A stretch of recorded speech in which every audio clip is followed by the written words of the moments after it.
Hello friends, आप सभी का स्वागत है आपका अपने यूट्यूब चैनल एडिटोरियल कॉर्नर में।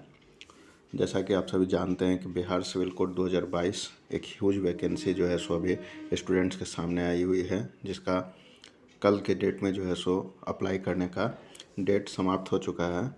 तो आज से प्लेटफॉर्म पब्लिकेशन का, रुक्मिणी पब्लिकेशन का प्लेटफॉर्म का जितने भी वॉल्यूम हैं उस सब का एक एक करके सेट के इंग्लिश के चैप्टर का हम लोग डिस्कशन करेंगे।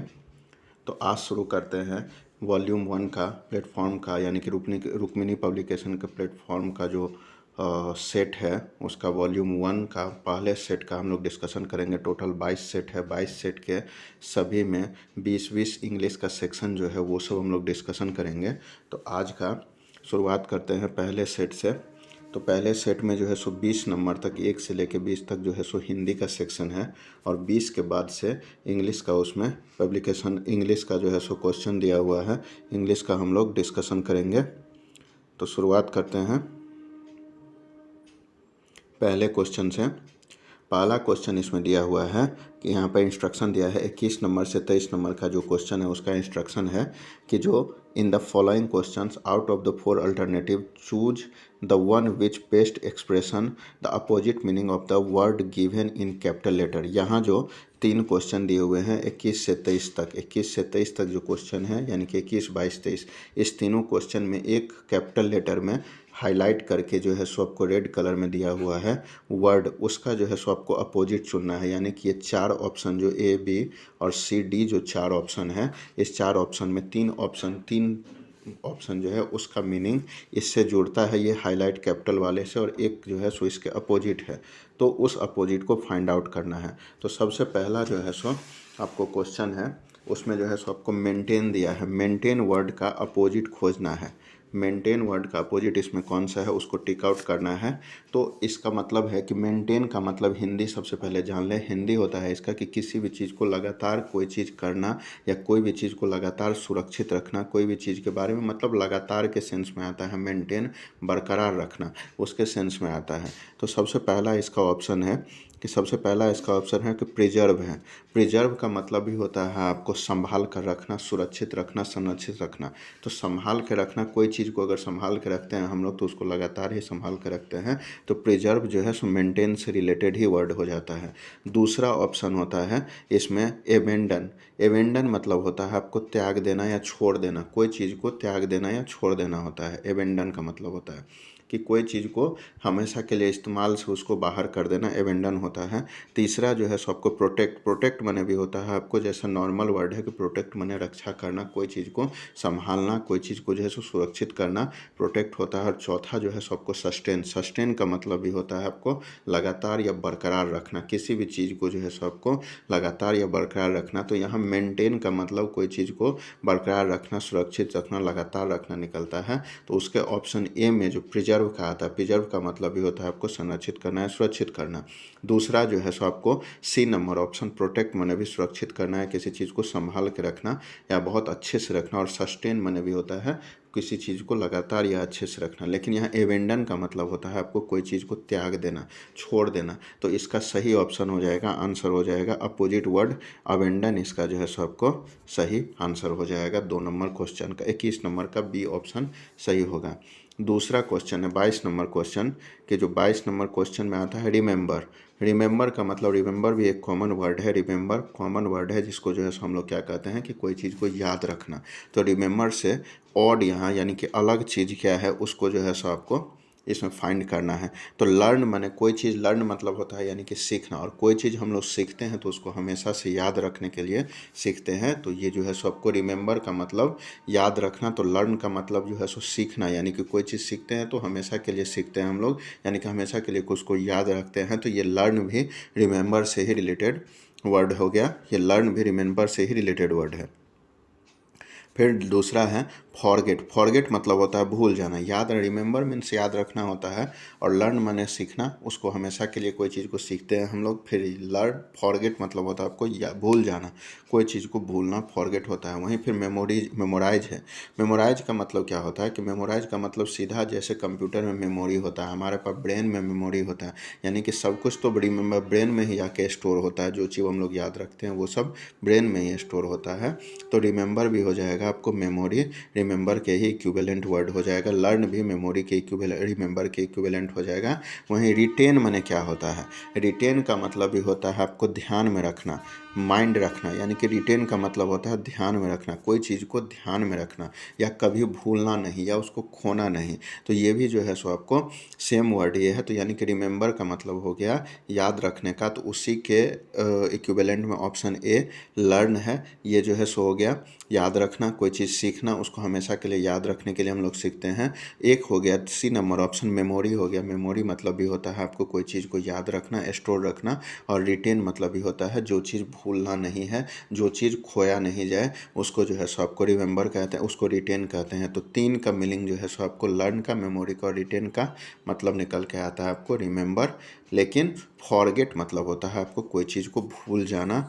जैसा एमेंडन मतलब होता है कोई चीज़ को छोड़ देना, त्याग देना, तो ऐसे ही फॉरगेट माने कोई चीज़ को भूल जाना। तीसरा ऑप्शन है पिक्यूलर। पिक्यूलर मतलब क्या होता है कि इसका मतलब होता है आपको अजीब टाइप का, असामान्य। नॉर्मल जो कोई चीज़ होता है ना, उससे अजीब टाइप का मतलब अलग टाइप का। जैसे हर इंसान का जो है सो 2 हाथ 2 पैर होते हैं, अब किसी का 3 हाथ हो गया तो वो एक अजीब टाइप का हो जाता है। तो वो जो है सो आपको पिक्यूलर कहलाता है। इसका अपोजिट ढूंढना है। इसका अपोजिट क्या होता है? तो इसका पहला ऑप्शन दे दिया है कि पिक्यूलर मतलब होता है एक अजीब टाइप का, एक खास टाइप का, यूनिक जिसको कहते हैं, इनक्रेडिबल जिसको कहते हैं, अतुल्य जिसको कहा जाता है। उसके बाद जो है सबको, तो इसका ऑप्शन ए क्या है कि नॉर्मल। नॉर्मल जो ऑप्शन है इसमें क्या होता है? नॉर्मल का मतलब सामान्य होता है, जो जनरल होता है, कॉमन होता है, जिसको जो कहते हैं कॉमन। तो वो हो गया आपको नॉर्मल। दूसरा होता है आपको ऑप्शन दूसरा, नॉर्मल तो हो गया आपको कि सामान्य होगा, लेकिन यहाँ पिक्यूलर का मतलब होता है अजीब, अतुल्य, इनक्रेडिबल हो गया। और दूसरा इसका ऑप्शन हो गया अनयूजुअल। यूजुअल का मतलब क्या होता है कि जो मतलब अनयूजुअल, उसमें जो है सो आपको ये कह सकते हैं कि जो एकदम जो नॉर्मल नहीं है, कैजुअल नहीं है, सामान्य मतलब अनयूजुअल मतलब सामान्य, एकदम नॉर्मल टाइप का, असामान्य, असामान्य होता है। पिक्यूलर का मतलब हो गया आपको असामान्य, पिक्यूलर असामान्य हो गया। वहीं नॉर्मल का मतलब हो गया कि एकदम सामान्य चीज़। अनयूजुअल, देखिए यूजुअल का मतलब होता है सिंपल, अगर यूजुअल देखा जाए तो USUAL, यूजुअल का मतलब होता है सामान्य। इसी के लिए एज यूजुअल मतलब कहा जाता है, यानी कि एज यूजुअल का मतलब हमेशा की तरह, जो हमेशा होते आ रहा है। वैसे ही वर्ड के लिए जो पहले से होते आ रहा है और आज भी हो रहा है, हमेशा की तरह जो है सो, जैसे दिवाली, दीपावली पर्व त्यौहार का समय है अभी, तो ये हमेशा हर साल आता है। तो इसको जो है सो हम लोग कह सकते हैं कि दीपावली एज यूजुअल इसी मंथ में होता है, हमेशा की तरह एज यूजुअल हुआ है इस बार भी। तो उसी तरह, लेकिन यहाँ एज यूजुअल के जगह पर अनयूजुअल है। तो अनयूजुअल का मतलब हो गया कि यह असामान्य होगा, यानी कि पिक्यूलर माने भी असामान्य, अनयूजुअल माने भी असामान्य होता है। तीसरा होता है क्रूसियस। देखिए क्रूसियस का रियल मीनिंग देखा जाए तो क्रूसियस का रियल मीनिंग होता है किसी भी चीज़ को जानने के लिए उत्सुक रहना, किसी भी चीज़ के लिए बेताब रहना। लेकिन इसका और दूसरा मीनिंग क्या होता है? इसका दूसरा मीनिंग भी होता है कि असामान्य होना। अब कोई चीज़ के लिए कुछ ज़्यादा एक्साइटेड सब आदमी तो नहीं होता, कोई खास ही लोग होता है। तो क्रूसियस को आप उससे जोड़ सकते हैं कि कुछ खास ही लोग कुछ ही खास ही परिस्थिति में जो है सो आपको कोई चीज़ के लिए लोग क्रूसियस होता है। तो क्रूसियस, यहाँ पर क्रूसियस का मीनिंग भी वही निकलता है कि विशेष, एक असामान्य तरीका का कोई चीज़। और ऑड माने तो होता ही है कि जो मतलब जो और सबसे भिन्न हो, जो असामान्य हो, जो नॉर्मल नहीं हो, वो ऑड होता है। तो इसमें जो है सो आपको पहला ऑप्शन यानी कि नॉर्मल का मीनिंग सामान्य निकल के आता है। इसके अलावा सब का मतलब जो है सो एक खास तरीका का, एक जो है सो आपको स्पेशल टाइप का, एक स्पेसिफाइड टाइप का, इनएक्रेडिबल टाइप का, ये जो है सो आपको इसका मीनिंग होता है। यानी कि पिक्यूलर का मतलब हो गया है आपको सामान्य, असामान्य। तो अनयूजुअल माने भी असामान्य, यूजुअल माने सामान्य होता है, तो अनयूजुअल में असामान्य, ऑड मीन्स भी असामान्य होता है, और क्रूसियस माने भी असामान्य होता है। तो इसका ऑप्शन 23 नंबर क्वेश्चन का ऑप्शन ए जो है सो आपको एकदम सटीक है, सही है कि ये जो है सो आपको नॉर्मल मतलब सामान्य है, जो एकदम खास तौर का हो। अब नेक्स्ट क्वेश्चन है कि 24 से 26 तक का जो इसमें क्वेश्चन दिया गया है, इसके बारे में इंस्ट्रक्शन क्या है कि in the following question out of the 4 alternative, यानी कि ये जो क्वेश्चन दिए गए हैं इसमें आउट ऑफ द 4 अल्टरनेटिव, यानी कि 4 जो अल्टरनेटिव, यानी कि एक के बाद एक जो आपको ऑप्शन दिया गया है, choose the one which can be substituted for the given words और सेंटेंस। इसमें से 4 वर्ड में 3 वर्ड एग्जाम 3 वर्ड का जो है सो आपको इससे नहीं मिलता है, लेकिन एक वर्ड ऐसा है जो यहाँ पर हाईलाइट करके जो चीज़ दिया हुआ है, नॉट अलाउड टू डू और बी समथिंग, इसका जो दिया गया है इसके बारे में जो है सो आपको हम लोग को यहाँ डिस्कशन करना है कि इस वर्ड का मीनिंग वन वर्ड सब्स्टिट्यूशन के तौर पर क्या निकलता है। एक बड़ा सा सेंटेंस दिया गया है, जैसे इसको सीधा हिंदी में समझिए कि वह इंसान जो भगवान को नहीं मानता है उसको हिंदी में क्या कहते हैं, उसको हिंदी में नास्तिक कहते हैं। ठीक है, वह पेशेवर इंसान जो आपको जो है सो आपको नस से संबंधित बीमारी का इलाज करता है तो उसको क्या कहते हैं, तो सिंपल न्यूरोलॉजिस्ट कहते हैं। उससे रिलेटेड जो है सो आपको ये क्वेश्चन है कि नॉट, क्वेश्चन है क्या कि इसमें क्वेश्चन दिया है कि नॉट अलाउड टू डू, मतलब नॉट अलाउड टू डू का मतलब क्या है कि कोई काम करने के लिए अलाउ नहीं करना, यानी कि आदेश नहीं करना, और बी समथिंग या फिर कुछ होने के लिए जो है सो आपको अलाउ नहीं करना। अब इसका मतलब देखिए, नॉट अलाउड टू डू का मतलब क्या हो गया, नॉट अलाउड टू डू का मतलब हो गया है आपको कि जो कोई काम आपको करने से रोका जा रहा है, या फिर टू बी समथिंग, या फिर कुछ चीज़ बनने से आपको रोका जा रहा है। जैसे अब किसी चीज़ के बारे में सिंपल एग्जांपल में देखा जाए तो अब हम लोग सब जो एग्ज़ाम देते हैं, जितने भी एग्ज़ाम देते हैं, तो आज के डेट में सभी एग्ज़ाम के 2 लेवल हैं, एक पीटी होता है और मेंस होता है। तो अगर आप पीटी पास करते हैं तो आपको मेंस के लिए एलिजिबल किया जाता है, अगर आप पीटी पास नहीं करते हैं तो आपको मेंस के लिए एलिजिबल नहीं किया जाता है। तो उसका मेंस के लिए जो एलिजिबल नहीं किया गया है, तो उसके लिए देखिए यहाँ पर बात है नॉट अलाउड टू डू, मतलब मेंस को अलाउ आपको नहीं किया गया है, और समथिंग अगर मेंस पास कर जाते हैं फिर इसको, और टू बी समथिंग का मतलब यहाँ जान लिया जाए, अगर मेंस पास करते हैं और फिर जो है सो अगर आप साइको पास नहीं करते हैं तो आपको स्टेशन मास्टर बनने से रोका जाता है। तो टू डू बी समथिंग यानी कि कुछ बनने से रोका जाना, यानी कि नॉट अलाउड टू डू और बी समथिंग का मतलब हो गया कि या किसी काम को करने के लिए आपको रोका जा रहा है, आपको परमिशन नहीं है, और कुछ बनने का भी आपको परमिशन नहीं है। उसको वन वर्ड में आप क्या कहेंगे। आप मान लीजिए कि कोई इंसान जो है अगर 10th के एग्ज़ाम में फेल कर जाता है किसी सब्जेक्ट में, तो उसको क्या कहते हैं, तो फेल्योर की लिस्ट में रखा जाता है। उसी तरह इसका 4 ऑप्शन दिया गया है, उसको क्या हम लोग पढ़ेंगे। तो पहला ऑप्शन है इनएलिगेंट। इनएलिगेंट का मतलब क्या होता है, वह पहले क्वेश्चन है कि वह जिस इंसान को कुछ बनने से या कुछ करने से रोका जाता है उसको क्या कहते हैं। तो उसका पहला ऑप्शन है कि इनएलिगेंट। इनएलिगेंट का मतलब अब हिंदी जानना जरूरी है कि जो सुंदर ना हो। इनएलिगेंट का मतलब जो सुंदर ना हो, तो उसका जो है सो आपको कोई सुंदर है या बदसूरत है उसको जो है सो इससे क्या मतलब कि उसको कोई काम करने से रोका जाए या उसको कोई चीज़ बनने से रोका जाए या करने दिया जाए, उससे कोई मतलब नहीं होता है। दूसरा ऑप्शन होता है यानी इनएलिजेंट, मतलब होता है आपको इनएलिगेंट का मतलब हो गया कि जो सुंदर ना हो। दूसरा ऑप्शन है इंडेलिबल। इंडेलिबल का मतलब होता है कि पक्का। इंडेलिबल का मतलब एकदम पक्का, अमिट, जो एकदम दृढ़ हो।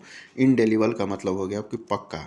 इनएलिगेंट का मतलब हो गया जो सुंदर हो, और सुंदर ना हो। इनएलिगेंट का मतलब जो सुंदर ना हो, और इंडेलिबल का मतलब हो गया कि जो एकदम पक्का हो, अमिट हो। अब जो कोई पक्का है या अमिट है उससे क्या मतलब है, नॉट अलाउड टू डू और बी समथिंग, यहाँ भी इसका कोई मतलब नहीं निकलता है। तीसरा क्वेश्चन है अनएलिजिबल।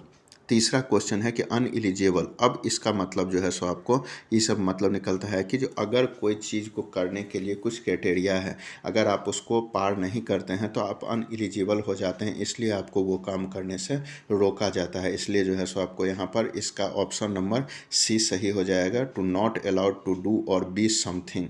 ये जो है सो आपको, क्योंकि आप अयोग्य हैं इसके लिए, इसीलिए आपको जो है कोई काम को करने से रोका जाता है। चूँकि आप साइको टेस्ट पास नहीं किए हैं इसलिए आपको जो है सो आपको स्टेशन मास्टर बनने से रोका गया है, यानी कि आप स्टेशन मास्टर नहीं बन सकते हैं। या फिर आँख में अगर आपको प्रॉब्लम है तो आपको जो है सो आपको उसमें रोका गया है कि आप गार्ड नहीं बन सकते और स्टेशन मास्टर नहीं बन सकते हैं। और तीसरा ऑप्शन जो है वो है इनसिंसियर, यानी कि इनसिंसियर का मतलब होता है कि कोई काम के प्रति जो कोई लापरवाह होता है उसको इनसिंसियर कहते हैं। कोई काम के प्रति जो लापरवाह हो, जिसको करने से कोई काम जो है सो आपको करने के प्रति वो एक्टिव ना हो, इनसिंसियर कहलाता है।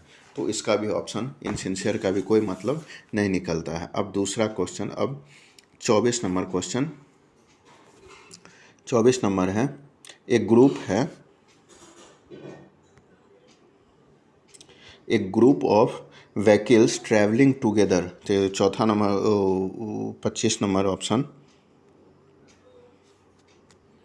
25 नंबर क्वेश्चन है कि a group of vehicles travelling together typically one accompanied by armed force. एक ग्रुप ऑफ व्हीकल्स क्या होता है, यानी कि व्हीकल्स का एक बाय गाड़ी का जो एक ग्रुप है वो ट्रैवलिंग टुगेदर। ट्रैवलिंग का मतलब क्या होता है, ट्रैवल मतलब होता है यात्रा करना, उसमें आईएनजी लग रहा है, यानी कि लगातार यात्रा कर रहा है। ग्रुप ऑफ व्हीकल यानी कि एक गाड़ी का झुंड जो है सो आपको ट्रैवलिंग यानी कि यात्रा कर रहा है। टुगेदर मतलब साथ में। टिपिकली मतलब होता है एक विशिष्ट तौर पर। एक ग्रुप ऑफ व्हीकल्स मतलब एक गाड़ी का समूह ट्रैवलिंग टुगेदर एक साथ यात्रा कर रहा है। Typically one accompanied by armed troops. One typically मतलब विशिष्ट रूप से, वन मतलब विशिष्ट रूप से एक एक जो है सो आपको यात्रा कर रहा है। accompanied बाय का मतलब होता है आपको एक साथ में, बाय आर्म्ड फोर्स यानी कि जो है सो आपको रक्षक दल के सारा जो है सो आपको रक्षक दल के द्वारा ट्रूप्स मतलब होता है आपको सिपाहियों का ग्रुप समझ लीजिए कि वो होता है कि एक ग्रुप ऑफ व्हीकल्स एक गाड़ी का ग्रुप जो है सो यात्रा कर रहा है। जिसको कौन लीड कर रहा है, एक आर्म्ड फोर्स ट्रूप यात्रा लीड कर रहा है जो विशिष्ट रूप से एक साथ चल रहे हैं। उसको क्या कहेंगे, उसको हिंदी में क्या कहेंगे? तो पहला ऑप्शन है कन्वे। पहला ऑप्शन क्या है? कन्वे। CUNVOY। कन्वे मतलब होता है आपको रक्षक दल। तो यहाँ पर आप जो है सो क्लियरली देख सकते हैं, अगर हमको पता हो कन्वे का मतलब क्या होता है उसका हिंदी, तो हम जो है सो उसका इजीली उसका आंसर मार सकते हैं कि group of vehicle travelling together typically one accompanied by armed troops. यहाँ आर्म्ड का मतलब भी हो गया सेना से हो जाता है और ट्रूप का मतलब भी सेना का झुंड हो जाता है। तो ये हो गया, इसका आंसर हो जाएगा कॉन्वे। कॉन्वे हो जाएगा यानी कि रक्षक दल। अब जो है सो आपको चौका कर ले जा चौकन्ना होकर ले जाने वाला जो ग्रुप होता है, एक्टिव होकर यानी कि accompanied by group of vehicles travelling together typically विशिष्ट रूप से एक्शन डिसिप्लिन में and accompanied by armed force. तो आर्मी का कोई भी चीज़ कुछ भी होता है वो एक्टिव होकर ही ले जाते हैं, एकदम चौकन्ना होकर ही ले जाते हैं। अब देखिए इसमें दूसरा ऑप्शन है कि दूसरा ऑप्शन दिया गया है, इसमें दूसरा हो गया है आर्माडा। आर्माडा का मतलब क्या होता है कि बड़ा जहाज होता है। आर्माडा का मतलब होता है आपको बड़ा जहाज, बड़ा बेड़ा। नौसेना का नेवी का जो है सो बहुत बड़ा बेड़ा जिसमें सामान इधर उधर जो है सो आपको ले जाया जा सकता है। तीसरा जो है सो आपको क्या है? प्रोसेसन है। प्रोसेसन मतलब होता है आपको शोभा यात्रा या जुलूस निकालना। अब शोभा यात्रा या जुलूस जो है सो आपको एक साथ इतने सारे लोगों के झुंड में जो है सो आपको निकलता तो है झुंड में ही, जुलूस तो झुंड में ही निकलता है, प्रोसेसन मतलब झुंड में है। लेकिन उसमें जो है सो आपको पुलिस लोग जो है सो आपको आर्म्ड फोर्स ट्रूप जो है सो उसमें इन्वॉल्व नहीं होते हैं। तो ये प्रोसेसन भी इसका जो है सो आपको हिंदी मीनिंग यानी कि जुलूस या शोभा यात्रा ऑप्शन नहीं होगा। और फ्लीट मने होता है वही नेवी का, नौसेना का एक बड़ा जहाज होता है, बेड़ा होता है, फुर्तीला जहाज होता है। तो इसका ऑप्शन हो जाएगा कॉन्वॉय। कॉन्वॉय माने होता है आपको कि रक्षक दल या चौकन्ना होकर कहीं कोई चीज़ को ले जाना। थर्ड नंबर ऑप्शन है, क्वेश्चन है 26 नंबर कि an image of God used for worship. An image of God use for worship का मतलब क्या हो गया कि image of God for worship का मतलब हो गया कि जो भगवान की एक प्रतिमा, भगवान image of God, an image of God का मतलब सीधा है कि भगवान की एक छवि यूज्ड फॉर वर्शिप, यानी कि यूज्ड माने इस्तेमाल बनाना, फॉर माने के लिए और वर्शिप माने पूजा पाठ का। मतलब भगवान की कोई मूर्ति, भगवान की कोई प्रतिमा जिसको पूजा के लिए इस्तेमाल में लाया जा सके तो उसको क्या कहेंगे? तो उसको हिंदी में जो है सो पहला ऑप्शन हो गया आइडल। आइडल का मतलब होता है आदर्श। आदर्श का कोई मतलब नहीं निकलता है यहाँ पे, आदर्श। दूसरा मतलब हो गया, तो आदर्श तो हम किसी इंसान को मानते हैं लेकिन उसका हमेशा पूजा नहीं करते हैं। फिर आइडोल होता है। आइडोल मीन्स होता है आपको मूर्ति। आइडॉल माने मूर्ति होता है और हम लोग भगवान की मूर्ति की तो पूजा करते हैं।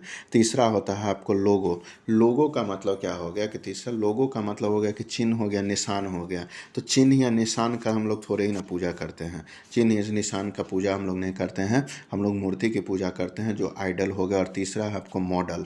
मॉडल माने तो नमूना होता है, भगवान का नमूना को पूजा नहीं किया जाता है, भगवान की मूर्ति की पूजा की जाती है वरदान के, जिसको एक मूर्त होता है उसका पूजा किया जाता है। तो इसका ऑप्शन 26 नंबर सही हो गया कि आइडल, इसका जो है आइडोल मतलब मूर्ति होता है, ये इसका ऑप्शन सही हो गया। अब नेक्स्ट क्वेश्चन है, क्वेश्चन नंबर 27 से 31 तक है, फिल इन द ब्लैंक्स है। इसको कैसे करना है, फिल इन द ब्लैंक्स एक क्वेश्चन दिया हुआ है, उसमें 4 ऑप्शन में से जो सूटेबल ऑप्शन होता है उसको चूज करके उसमें भरना है। तो हम लोग डिस्कशन करेंगे कि 27 नंबर क्वेश्चन में क्या है कि ऑल दाव जो है 27 नंबर क्वेश्चन, ऑल दाव आई लाइक कैट्स, मतलब चूँकि, यद्यपि। ऑल दाव का हिंदी मीनिंग क्या होता है, यद्यपि होता है, चूँकि होता है, लेकिन होता है, ऐसा। चूँकि होता है, यद्यपि समझ लीजिए कि यद्यपि आई like cats, although I like cats, I can not dash one as a pet. देखिए ऑल दाव का मतलब तो चूँकि होता है, लेकिन इसमें क्या होता है ना कि इसमें जो है सो आपको कोई काम जो है सो आपको ऑल दाव का इस्तेमाल वहाँ होता है या ऐसे दो भाव को जोड़ता है, निगेटिव और पॉजिटिव भाव को जोड़ता है कि कोई, मुझे तो भूख लगी है, मुझे भूख लगी है लेकिन मैं रोटी नहीं खा सकता। यहाँ पर जो भूख का लगना पॉजिटिव बात है, लेकिन रोटी का नहीं खाना ये निगेटिव बात है। ऐसे कंडीशन में दाव को जोड़ा जाता है। मुझे मार्केट जाना है लेकिन अभी बारिश हो रही है, जिसके कारण कि नेक्स्ट का कोई काम जो है सो अगर रुक रहा है, अभी प्रेजेंट का कोई काम होना हो लेकिन नेक्स्ट स्टेप में वो काम रुक जा रहा है, तो ऐसे जगह पर ऑल दाव का प्रयोग किया जाता है। ऑल दाव या फिर जो है सो आपको सीधे दाव का प्रयोग किया जाता है। तो यहाँ दो भाव का बात हो रहा है। तो although I like cats, I can't dash one as a pet. अब यहाँ पर बैठाएंगे कि I can not dash as a pet. देखो मुझे बिल्ली पसंद है बट आई कांट मतलब मैं नहीं कर सकती, मैं नहीं कर सकता या कर सकती, dash one as a pet मतलब उसको जो है सबको पालतू जानवर के रूप में मैं नहीं रख सकता, मैं नहीं। अब यहाँ क्या होगा, अप्लाई मतलब क्या होता है, अप्लाई का मतलब होता है कि कोई चीज़ में जो है सो कुछ चीज़ को अप्लाई कर, कोई चीज़ में किसी चीज़ को जो है सो आपको सेट करना, तो वो हो गया अप्लाई हो जाता है। जैसे कहीं कोई रूल अप्लाई होता है, कहीं कोई जैसे रोड पर हम लोग चलते हैं तो वहाँ बहुत सारा रूल अप्लाई होता है, तो वहाँ पर अप्लाई का ऑप्शन हो जाता है। तो अप्लाई का यहाँ कोई मीनिंग नहीं निकलता है। एडॉप्ट माने होता है आपको गोद लेना या अपनाना। कोई किसी बच्चे को गोद लेता है या कोई किसी जानवर को गोद लेता है, एडॉप्ट करता है, उसको अपने पास हमेशा के लिए उसको रख लेता है। तो उसमें यहाँ जो है सो आपको 27 का बी ऑप्शन एडॉप्ट जो है सो आपको एक्सेप्ट होता है कि मुझे बिल्ली पसंद है but I can't adopt one as a pet, मतलब मुझे तो बिल्ली पसंद है लेकिन मैं इसको अपना नहीं सकती हूँ। यहाँ पर बी नंबर ऑप्शन सही हो जाएगा। अब एज ए वर्ड यहाँ देखा जाए तो एवॉइड का मतलब क्या होता है, एवॉइड तो निगेटिव ही वर्ड हो जाएगा, जहाँ निगेटिव और जहाँ पॉजिटिव का भाव हो। यहाँ निगेटिव, एवॉइड मतलब क्या होता है, although I like cats, मुझे चूँकि बिल्ली पसंद है, I can't avoid one as a pet. Avoid मतलब मुझे बिल्ली पसंद है लेकिन मैं इसको जो है सबको एवॉइड नहीं कर सकती हूँ, इसका कोई मतलब ही नहीं निकलता है। तब ऑल दाउ का कोई रूल ही नहीं होता। और एग्री का मतलब होता है आपको सहमत होना। सहमत होने से क्या मतलब है यहाँ पे, although I like cats, I can't agree one as a pet, यानी कि मुझे तो बिल्ली पसंद है लेकिन मैं इसको सहमत नहीं कर सकती हूँ, इसका कोई मतलब नहीं निकलता है यहाँ पर भी। फिर नेक्स्ट 27 नंबर क्वेश्चन है, 28 नंबर क्वेश्चन के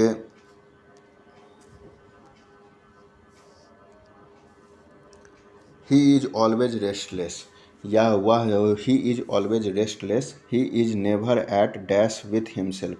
देखिए ही इज ऑलवेज रेस्टलेस का मतलब होता है कि वह हमेशा जो है सो आपको मतलब बेचैन ही रहता है, आराम कभी नहीं करता है। रेस्ट मतलब आराम होता है, और यह का जो है सो आपको कभी आराम नहीं करता है। ही इज़ ऑलवेज रेस्टलेस मतलब ऑलवेज रेस्टलेस मतलब कभी भी वो जो है सबको चैन से नहीं बैठता है। He is never at dash with him. देखिए एट डैश विथ हिम के एट डैश विथ मतलब होता है, यहाँ एट है ना, तो इसके साथ सिंपल ये एक फ्रेज है, एट पीस विथ मतलब हो गया है आपको शांति से सुकून से रहना, शांति से सुकून से रहना। लेकिन चूंकि यहाँ पर वह जो है सो दिया है कि वह कभी शांत नहीं रहता है, और he is never at peace with मतलब वह he is never at peace with himself मतलब जो है सो इसका मतलब निकलता है कि जो पीस माने होता है आपको शांति। देखो साइलेंस मतलब होता है चुप रहना, ऑप्शन में क्या है, पहला है साइलेंस मतलब चुप रहना, पीस मतलब होता है आपको शांति, फ्रीडम माने होता है आज़ादी, और सिंसियरिटी मतलब होता है कोई चीज़ को लेकर आपको एक्टिव रहना। तो यहाँ पर जो है सो आपको दिया है कि ही इज़ ऑलवेज रेस्टलेस। चूँकि आराम से रिलेटेड बात है तो आराम हमको तब आराम यानी कि रेस्टलेस, उसको आराम कभी हुआ, हमें कभी भी आराम से नहीं रहता है। He is never at peace with himself मतलब एट पीस विथ मतलब होता है शांति से रहना, और उसके आगे नेवर लग गया यानी कि नेवर का मतलब होता है कि कभी नहीं। तो उसका मतलब हो गया कि वह हमेशा जो है सो आपको अशांत रहता है और हमेशा और कभी भी जो है सो आपको शांत नहीं रहता है, यानी कि हमेशा वो बेचैन रहता है। तो इसका मतलब हो गया एट पीस विथ हिम मतलब हो गया आपको एट पीस विथ मतलब होता ही है शांति से रहना, उसमें नेवर लग गया तो नेवर एट पीस विथ मतलब हमेशा अशांत ही रहता है। नेक्स्ट क्वेश्चन है कि राधा 29 क्वेश्चन है कि राधा वाज एक्सट्रीमली, राधा जो थी वो राधा वाज है तो थी पास्ट का बात है, तो राधा जो थी एक्सट्रीमली मतलब एकदम मतलब तत्परता से जो है सो आपको dash about the welfare of her parents. अब डैश अबाउट वेलफेयर मतलब वेलफेयर का मतलब क्या होता है, आपको अच्छे से रख रखाव करना, देखभाल करना, ये जो है सो आपको होता है वेलफेयर। अब एक्सट्रीमली का मतलब क्या होगा कि एकदम तत्परता से एकदम परेशान थी। क्यों परेशान थी, तो अपने पेरेंट्स को जो है सो आपको माँ बाप को कैसे उसको अच्छे से उनका ख्याल रखा जाए, कैसे उनको रखा जाए, उसके लिए जो है सो आपको ये चीज़ बताया गया था। यहाँ हर किसके लिए आया है, तो राधा के लिए। अगर यहीं मोहन रहता तो उसके लिए हिम आता, मेल के लिए जो है सो आपको ही के बदले हिम आता है और फीमेल के लिए सी के बदले हर आता है। तो यहाँ पर इसका ऑप्शन क्या है, इंटेंस का मतलब क्या होता है, Radha was extremely intense. Intense का मतलब क्या हुआ, एकदम भावुक होना। इंटेंस का मतलब क्या हो जाएगा कि एकदम से जो है सो आपको भावुक होना। तो नहीं, भावुक तो नहीं होता है। भावुक कोई चीज़ के लिए क्यों हो जाएगा, भावुक कोई चीज़ के लिए क्यों होगा, नहीं होगा। उसके लिए मतलब उसको पेरेंट्स का सेवा करना है, उसको कैसे सेवा करेगी, उसके लिए वो भावुक क्यों होगी, कोई मतलब नहीं निकलता है। इम्पेटिएंट का मतलब क्या होता है, एकदम बेचैन रखना। अब किसी अपने पेरेंट्स को सेवा करने के लिए कोई बेचैन थोड़ा ही रखता है। इम्पेटिएंट का मतलब बेचैन, एकदम से बेचैन। और एगर मने होता है आपको, एगर मने क्या होता है, उत्सुक होना। अपने फादर को देखभाल अच्छे से देखभाल करने के लिए जो है सो आपको वो एकदम से उत्सुक है, नहीं। और उसके यहाँ पर जो है सो आपको एनेक्सियस मने होता है आपको चिंतित होना। इसका सटीक मीनिंग निकलता है कि राधा वाज एक्सट्रीमली एनेक्सियस, यानी कि राधा जो है वो एकदम से परेशान है, एकदम से चिंतित है कि कैसे उनके पेरेंट्स का वेलफेयर यानी कि अच्छे से देखभाल और देखभाल होगा, रख रखाव होगा, उसको लेके वो जो है सो अपने पेरेंट्स के देखभाल के लिए वो जो है सो आपको चिंतित थी, उसके बारे में जो है सो आपको दिया गया है। 30 नंबर क्वेश्चन क्या है, 30 नंबर कि if you do not return my money, अगर तुम मेरा पैसा वापस नहीं करते हो, I will dash you in court, I will dash you in court. अब तो ये तो नॉर्मल वर्ड है, बहुत ईजी, इस सेट का सबसे इजी क्वेश्चन है कि अगर तुम मेरा पैसा नहीं दोगे तो मैं तुम्हें कोर्ट में घसीटूंगा। ऐसा तो नॉर्मल वाक्य में कोर्ट में घसीटना किसी को जो है सो आपको नॉर्मल बात है कि कोर्ट में अगर कोई किसी का पैसा ना दे, कोर्ट में किसी को ले जाने का बात होता है तो वहाँ पर घसीटने का ही बात होता है। तो वहाँ पर कोर्ट में घसीटना, तो उसका क्या हो जाएगा, ऑप्शन एक क्या होता है, कैरी मना होता है आपको। कैरी का मतलब क्या होता है, कैरी का मतलब होता है आपको ढोना। कोर्ट में उसको जो है सो अपने कंधे पर लेके तो नहीं जाएगा, ढो के तो नहीं जाएगा, तो वो होगा नहीं। ड्रैग मने होता है आपको खींचना यानी कि घसीटना। तो इसका मतलब हो जाएगा I will do not return, if you will do not return my money, अगर तुम मेरा पैसा नहीं लाते हो देते हो तो I will drag you to the court, यानी कि मैं तुम्हें कोर्ट में घसीटूंगा। इसका ये मीनिंग निकल के आता है। तीसरा है ऑप्शन पुश, माने खींचना होता है। तो किसी को कोर्ट में घसीट के लाया, घसीटा जाता है कहने के लिए, ऐसा थोड़ी है कि उसको फिजिकली तौर पर घसीटना, यानी कि कोर्ट में किसी को लेके आना उसको जो है सो आपको घसीटने के बराबर होता है। क्योंकि कोर्ट में बहुत सारा जो है सो आपको परेशानियों का सामना करना पड़ता है, इसलिए उसको घसीटना कहते हैं। तो यहाँ पुश माने खींचना, खींच के नहीं ले जाते हैं। कैरी माने गोद में नहीं उठा के ले जाते हैं। और ड्रैग माने होता है घसीटना, कोर्ट में घसीटते हैं हम लोग उसे। और लिफ्ट का मतलब होता है आपको उठाना, किसी को जो है सो आपको हम लोग उठा के गोद में या कहीं भी जो है सो उठा के नहीं ले जाते हैं कोर्ट में, उसको जो है सबको घसीटा जाता है। और ये आज का कॉमन वर्ड है कि किसी को कोर्ट में घसीटना, यानी कि ड्रैग मतलब होता है आपको खींचना, घसीटना होता है। ठीक है, 31 क्वेश्चन है कि इसको अच्छे से समझिएगा 31 क्वेश्चन को कि social distancing should be practised in dash with other everyday preventive action. Social distancing अभी जो है सो आपको कोरोना जो आया था 2020 में, उसके बाद से सोशल डिस्टेंसिंग का जो है सो आपको बहुत ज़्यादा चर्चा हुआ है। तो उसमें क्या है, तो उसमें जो है सो आपको सोशल डिस्टेंसिंग का, इसके कहने का मतलब है कि should be practice, social distancing should be practice, यानी कि एक उचित दूरी का भी जो है सो आपको अभ्यास करना चाहिए।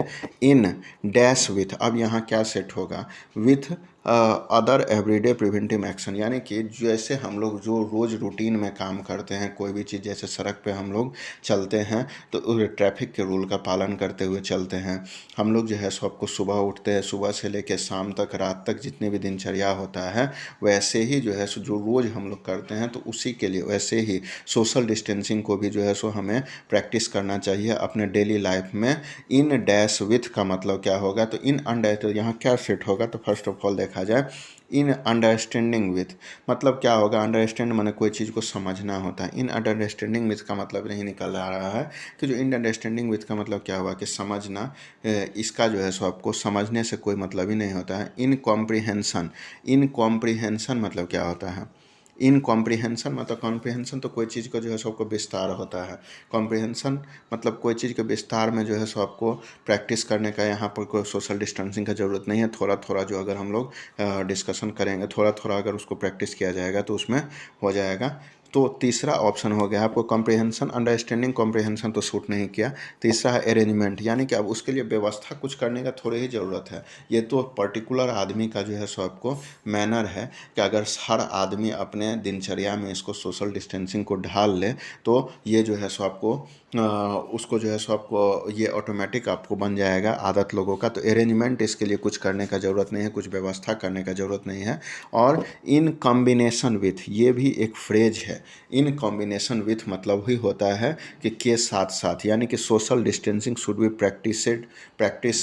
प्रैक्टिस्ड, यानी कि सोशल डिस्टेंसिंग का जो है सो प्रैक्टिस करना चाहिए। इन कॉम्बिनेशन विथ मतलब के साथ साथ अदर एवरीडे प्रिवेंटिंग एक्शन, जो अदर डे जो हम लोग रोज़ करते हैं, रोज़ जो काम करते हैं, उसी के साथ साथ जो है सो आपको हमें सोशल डिस्टेंसिंग का भी रूल रेगुलेशन का जो है सो आपको प्रैक्टिस करना चाहिए। अदर प्रिवेंटिव एक्शन मतलब होता है कि कोई भी चीज़, जो गलत चीज़ को हम लोग रोकने के लिए प्रैक्टिस करते हैं, वैसे ही जो है सबको सोशल डिस्टेंसिंग काम को प्रैक्टिस करना चाहिए। जिससे क्या होगा कि अभी जो एपिडेमिक आया हुआ था, वो जो है सो पेंडेमिक आया हुआ था, एपिडेमिक आया था, उससे हम लोग को बचा जा सके, उसके लिए हमें प्रैक्टिस करनी चाहिए। अब नेक्स्ट है क्वेश्चन कि जो 32 से 34 तक का जो क्वेश्चन है,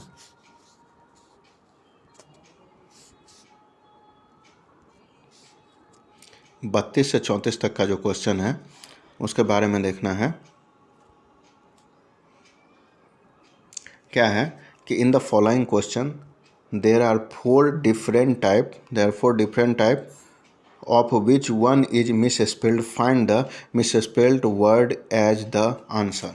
तो पहला इसमें क्या है ना, स्पेलिंग एरर है। 32 से 34 तक के क्वेश्चन में 3 क्वेश्चन में स्पेलिंग एरर है, तीनों को स्पेलिंग एरर को पकड़ना है। तो पहला ऑप्शन में क्या है, 32 नंबर का पहला ऑप्शन होगा डिक्टेट, DICTATE, डिक्टेट माने होता है आपको, स्पेलिंग तो सही है डिक्टेट का, DICTATE, डिक्टेट मतलब होता है आपको कोई चीज़ को जो है सो आपको जांच पड़ताल करके पकड़ना, डिक्टेट करना। वो हो गया डिसीजन, DECIS, और डिस्कशन है। उसके बाद जो है सो DECISION, डिसीजन है, सॉरी डिसीजन जो है सो आपको, इसका भी स्पेलिंग सही है, कोई चीज़ का निर्णय लेना। तीसरा ऑप्शन हो गया डिफरेंस, DIFFERENCE, ये भी एकदम एक्यूरेट ऑप्शन आंसर है। और फोर्थ है कि आपको डिक्शनरी, DICTIONARY होता है, जो कि यहाँ पर ERY दिया गया है, डिक्शनरी का स्पेलिंग में एरर है, यानी कि शब्दकोश DICTIONARY डिक्शनरी होता है, डिक्शनरी के स्पेलिंग में एरर है। इसको जो है सो आपको, इसका ऑप्शन हो जाएगा 32 नंबर का डिक्शनरी, यानी कि 4 नंबर ऑप्शन इसका जो है सबको सही हो जाएगा। डिक्शनरी का स्पेलिंग होता है DICTIONARY, डिक्शनरी मतलब शब्दकोश। नेक्स्ट क्वेश्चन है कि जो 33 नंबर क्वेश्चन है, आपको क्या है कि जो फ्यूचर FUTURE हो गया, फ्यूचर का मतलब भविष्य होता है, FUTUR फ्यूचर, तो एकदम सही ऑप्शन है, आंसर है। उसके बाद जो है सो आपको इसका दूसरा हो गया आपको फ्लेवर, FLAVURE, फ्लेवर के स्पेलिंग में एरर है यहाँ पे, फ्लेवर जो है सो आपको यहाँ के फ्लेवर के स्पेलिंग में एरर हो गया। इसका सही ऑप्शन स्पेलिंग होगा FLAVOUR, फ्लेवर का मतलब होता है आपको स्वाद। इसका जो है सो आपको FLAVURE नहीं, FLAVOUR, फ्लेवर माने होता है आपको साल होता है, स्वाद होता है। फिर जो है सो थर्ड ऑप्शन है, थर्ड ऑप्शन में क्या दिया हुआ है, तो लेसियर है। लेसियर माने होता है आपको खाली समय या फुर्सत होता है। लेसियर का मतलब क्या होता है, खाली समय या फुर्सत। लेसियर का मतलब होता है आपको खाली समय या फुर्सत, LEISUR, लेस्योर मतलब होता है खाली समय फुर्सत, ये भी ऑप्शन सही है। और फिगर माने होता है आपको चित्र या चित्रण होता है, FIGURE, फिगर मतलब चित्र या चित्रण, ये भी सही है। यानी कि यहाँ पर जो है सो आपको फ्लेवर का ऑप्शन स्पेलिंग FLAVBOUR ऑप्शन जो है सो आपको इसका होगा। थर्ड नंबर का 34 क्वेश्चन क्या है कि 34 में हो गया आपको डिस्टरबेंस। 34 में क्या है, डिस्टरबेंस है, DIST। 34 में क्या है, डिस्टरबेंस, DISTURBANCE। डिस्टरबेंस का मतलब क्या होता है कि कोई चीज़ को, किसी चीज़ का जो है सो आपको रोकना, किसी चीज़ को परेशान करना हो गया, वो जो है सो आपको, तो डिस्टरबेंस का DISTURBANCE, डिस्टरबेंस तो सही है, इसमें कोई एरर नहीं है। दूसरा हो गया आपको कंपलसरी। कंपलसरी जो है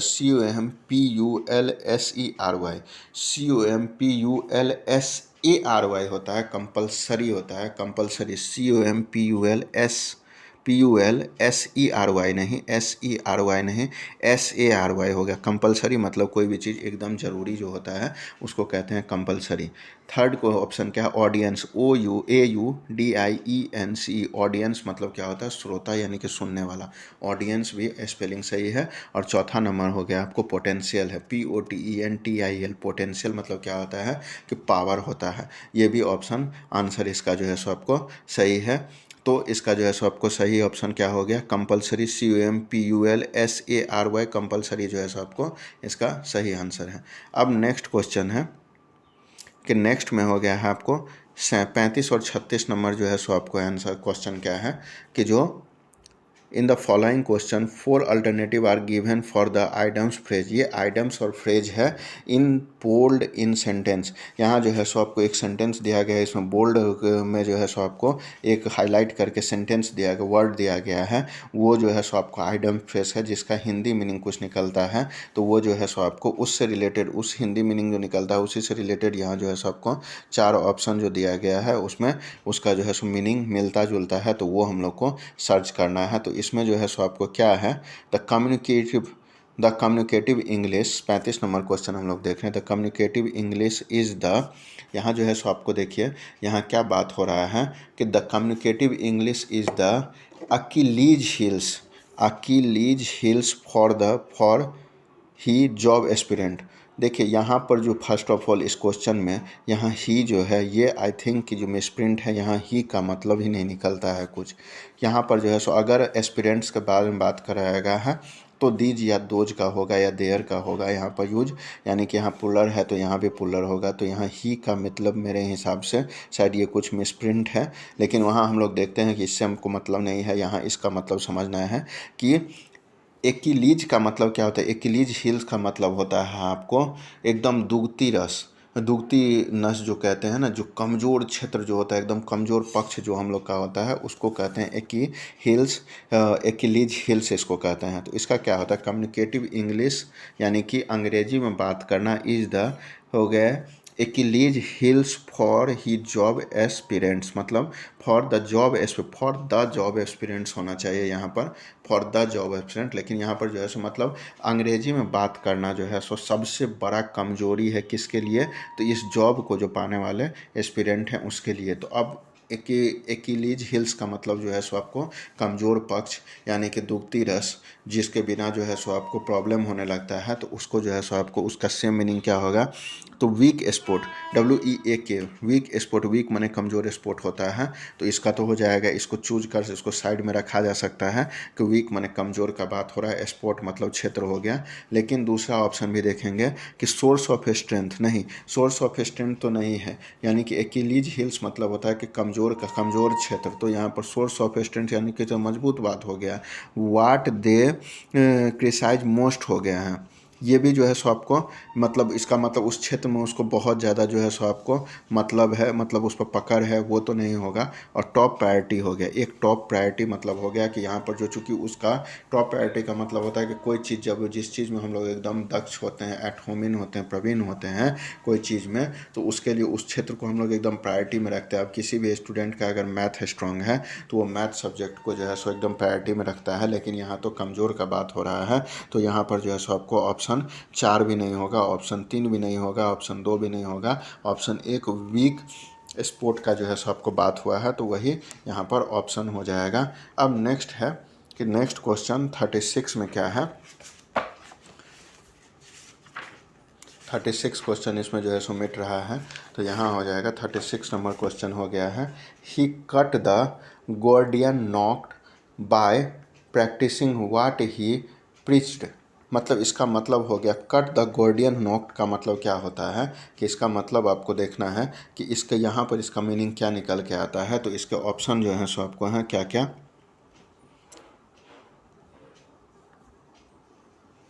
इसका पहला ऑप्शन जो है सो आपको है learn the difficulties, listened the difficulties मतलब क्या होता है, देखिए लिसनड मतलब पहले होता है लेसन होता है, LESSION लेसन माने होता है सीखना, और यहाँ है LESSEN, उसमें ED लगा है, उसका पास्ट में लिसन माने होता है आपको फर्स्ट ऑफ ऑल कम करना होता है, कम करना होगा है। लिसन द डिफ़िकल्टीज मतलब होता है आपको यहाँ किया गया है कि समस्याओं को कम करना, ठीक है। इसका जो है सब कट द गोर्डियन नॉक्ड का मतलब क्या होता है, सबसे पहले बहुत बड़े दिक्कत या समस्या जो होता है ना उसको झेल जाना, काट लेना, यानी कि किसी को अगर उम्र कैद की सज़ा होती है तो 14 वर्ष तक अगर वो जेल को झेल गया तो उसके लिए जो यहाँ पर हो गया कट द गोर्डियन के नॉट मतलब हो गया है कि उसको झेल जाना, बड़ा से बड़ा समस्या को पार कर लेना। तो पहला ऑप्शन में है लिसनड द डिफ़िकल्टीज, ये इसका मतलब होता है लिसन माने कम होता है, लेसन LESSION लेसन मतलब होता है आपको अध्याय होता है, अभ्यास होता है, लेकिन यहाँ लिसन है LESSON, लिसन मतलब कोई चीज़ को कम करना, डिफ़िकल्ट लिसन द डिफ़िकल्टीज यानी कि वो समस्या को कम किया है, लेकिन नहीं, यहाँ तो बात हो रहा है कि समस्या को जड़ से मिटाने का बात हो, मतलब समस्या को पूरी तरह से झेल जाना, समस्या को कम करने का बात नहीं हो रहा है, तो इसमें जो है सो आपको वो ऑप्शन नहीं हो जाएगा।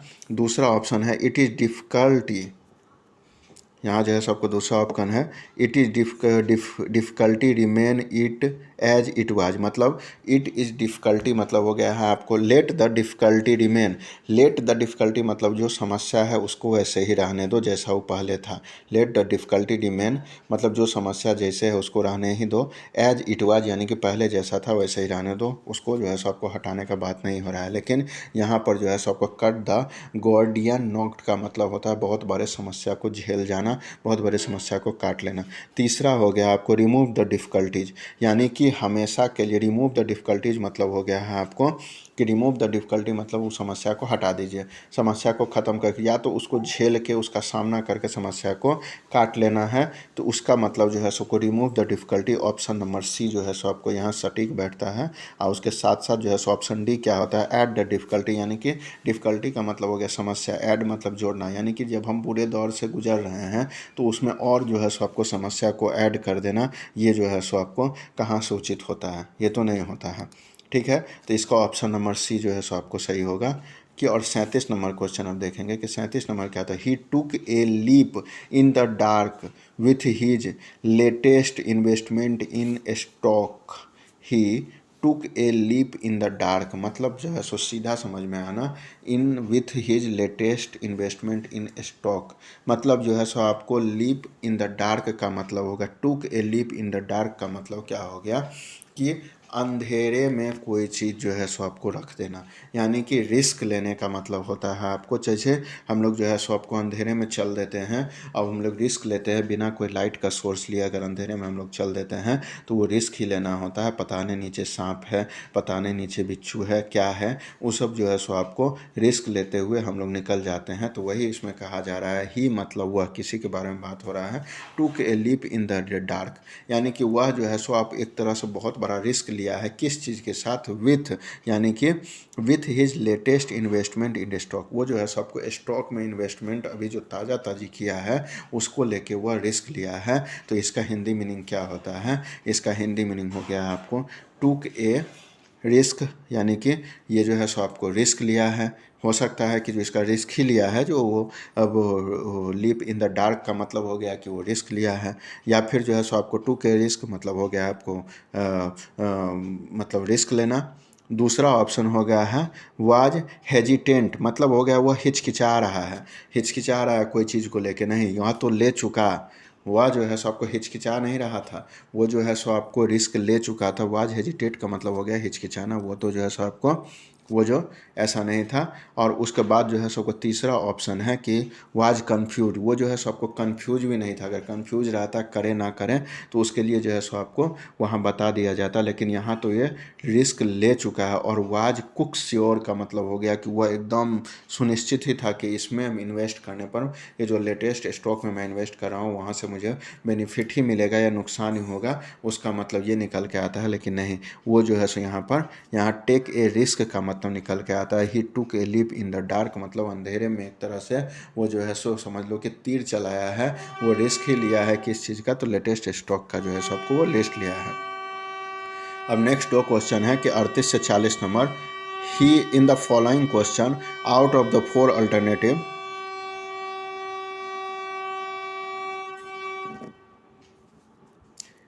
इन द, यहाँ जो है सो आपको 38 नंबर क्वेश्चन से 38 से 40 में हो गया। इन द फॉलोइंग क्वेश्चन, यहाँ चार को यहाँ फॉलोइंग क्वेश्चन जो दिया गया है 38, 39, 40, out of the 4 alternative, 4 alternative है, choose the one which best express the meaning of the given words, मतलब यहाँ जो है सो आपको ऊपर हम लोग जो है सो आपको एंटोनिम्स पढ़े थे अपोजिट, यहाँ जो है सो आपको सेम मीनिंग का बात हो रहा है, यानी कि सिनोनिम्स का बात हो रहा है। साइनोनिम्स जो है सो हम लोग पढ़ेंगे, इसमें जो है सो खोजेंगे। तो अब यहाँ पर सबसे पहले क्या होता है कि फ्रैगिल, फ्रैगिल का मतलब क्या होता है, फ्रैगिल का मतलब होता है आपको नाजुक होता है, एकदम तुरंत से जो है सो आपको क्षण भंगुर जिसको कहते हैं, कोई छोटी छोटी बातों पर जो है सो आपको मतलब तुरंत जो है सो आपको टूट जाना।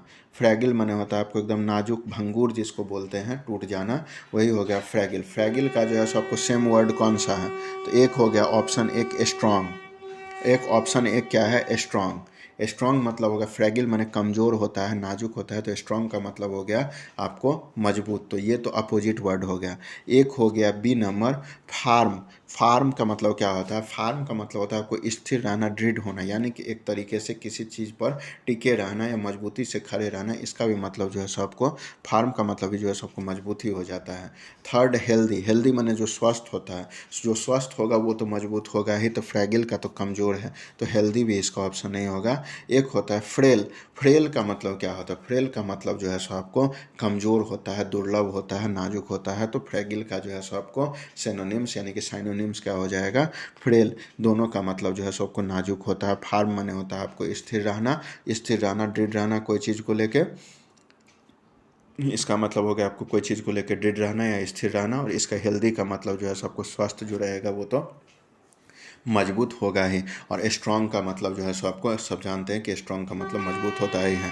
थर्ड क्वेश्चन है 29 क्वेश्चन है, कॉन्डोन, कॉन्डोन का मतलब क्या होता है कि माफ़ कर देना, किसी चीज़ को माफ़ कर देना, छोड़ देना, ध्यान नहीं देना, जाने देना, तो उसका मतलब जो है सो आपको कॉन्डोन का जो है सो आपको पहला ऑप्शन क्या, फॉरगिव, फॉरगिव मतलब होता है माफ़ कर देना, जाने देना, छोड़ देना, तो कॉन्डोन का तो यहाँ पर जो है सो आपको पहला ही ऑप्शन सही हो जा रहा है कि सिनोनिम्स फॉरगिव है। लेकिन दूसरा ऑप्शन रिजॉइस का मतलब क्या होता है, तो आनंदित होना, मजाक करना, कोई चीज़ को लेके एकदम मस्ती मौज मस्ती करना, तो रिजॉइस का मतलब, कॉन्डोन का मतलब तो हो गया कोई चीज़, किसी चीज़ को माफ़ कर देना, छोड़ देना, जाने देना, एकदम अवॉइड कर देना, एकदम समझ लिया जाए तो उसको कॉन्डोन हो गया, तो उसका मतलब फॉरगिव मतलब माफ़ कर देना, छोड़ देना, जाने देना। तो ये तो साइनोनिम्स बन गया। लेकिन बाकी ये 3 ऑप्शन जो है सो आपको इसका इससे सुटेबल नहीं है। लेकिन इसका हिंदी मीनिंग क्या क्या है, तो रिजॉइस मने होता है आपको इंजॉय से ही रिजॉइस को जोड़ा जाए तो मजाक करना, मौज मस्ती करना होता है। पनिश का मतलब होता है सज़ा मिलना, हर किसी को पनिश किया गया है स्कूल में, तो पनिश का मतलब होता है आपको सज़ा करना। और स्कॉल्ड मने और चाइल्ड मने क्राई मने, स्कॉल्ड, चाइल्ड, क्राई तीनों का मतलब होता है आपको डांटना, चिल्लाना, गुस्सा करना। ठीक है। अब 40 नंबर ऑप्शन है कि रिलीज क्या है। 40 नंबर क्वेश्चन में हो गया रिलीज करना।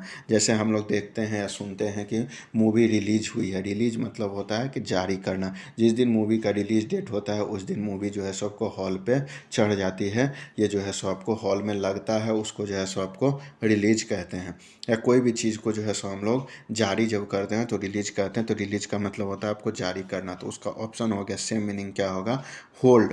होल्ड का मतलब क्या होता है, होल्ड का मतलब होता है कि कोई चीज़ को पकड़ के रखना, यानी कि उसको जारी नहीं करना। तो ये तो अपोजिट हो गया। एक होता है फ्री। फ्री चीज़ मतलब होता है कि किसी चीज़ को जारी करना, मुक्त छोड़ देना। तो ये तो फ्री इसका आंसर हो जाएगा, फ्री। लेकिन तीसरा ऑप्शन क्या है, इसका साइनोनिम्स हो गया रिलीज का, साइनोनिम्स हो गया फ्री। और थर्ड हो जाएगा आपको कैप्चर। कैप्चर माने भी होता है कोई चीज़ को पकड़ के रख लेना, कैद कर लेना। और चौथा ऑप्शन होता है आपको कीप। कीप का मतलब भी कोई चीज़ को पकड़ के रखना, जारी हो गया जो रखना ही होता है। तो इसका ऑप्शन जो है सो आपको रिलीज का ऑप्शन हो जाएगा को फ्री। तो ये 20 क्वेश्चन हम लोग अभी डिस्कशन किए हैं। रुक्मिणी पब्लिकेशन का जो प्लेटफॉर्म का आता है बिहार सिविल कोर्ट के लिए जो है सो क्लर्क, कोर्ट रीडर, सह गवाही, लेखक और स्टेनोग्राफर नियुक्ति के लिए प्रारंभिक परीक्षा 2022 का जो प्रैक्टिस सेट वॉल्यूम 1 आया है उसका पहले सेट हम लोग डिस्कशन किए हैं। अभी 22 सेट जो है सो इसमें पूरा है। 22 के 22 सेट का इंग्लिश सेक्शन रोज़ के रोज़ हम लोग डिस्कशन करेंगे। अगर आप लोग को जो है सो आपको कंटेंट अच्छा लग रहा हो, समझ में आ रहा हो, तो चैनल को लाइक कीजिए, सब्सक्राइब कीजिए, दोस्तों के साथ शेयर कीजिए। अंग्रेजी के कारण किसी का सिलेक्शन नहीं रुकना चाहिए। जय हिंद, जय भारत। मिलते हैं कल नए सेट के साथ।